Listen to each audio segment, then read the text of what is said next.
We've got a real nice bright sunny day right now, and this typically is what we'll see following a severe thunderstorm event the next day following. And Mother Nature can be our friend or our foe at this point.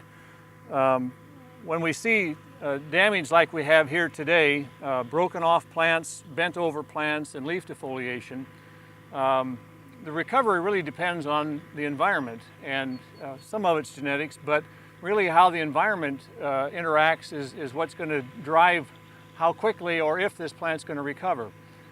If the days following a significant thunderstorm event like might have happened here are relatively cool, cloudy, lack of sun, that just delays the growth and development, new growth and development. It can set that plant back even farther. Those delays also allow disease to set in, and we can see some rot begin to start, and the plant would succumb at that point, and we would lose the plant. Conversely, if we have nice bright sunny days following that, moderate temperatures and nothing too extreme, we're going to see some fairly decent recovery, should see in the next couple of days. You take that to the far extreme, if we have some extreme heat and dry weather following, that can also be detrimental to the plant and how it recovers from this type of damage.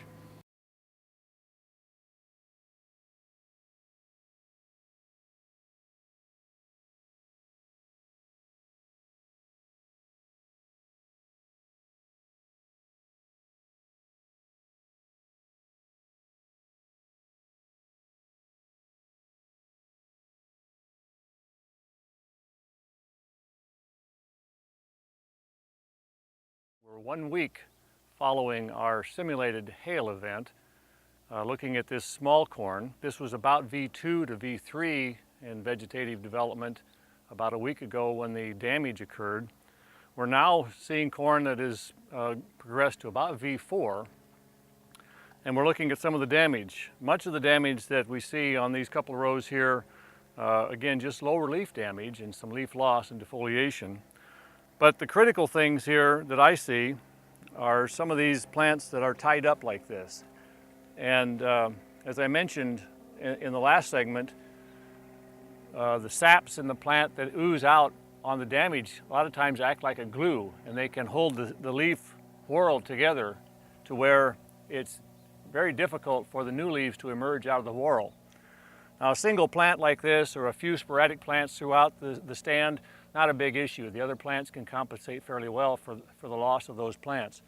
But if the entire field is like this, I'd have some real concerns that this might be a real problematic field then that might not develop properly and may suffer some serious yield loss.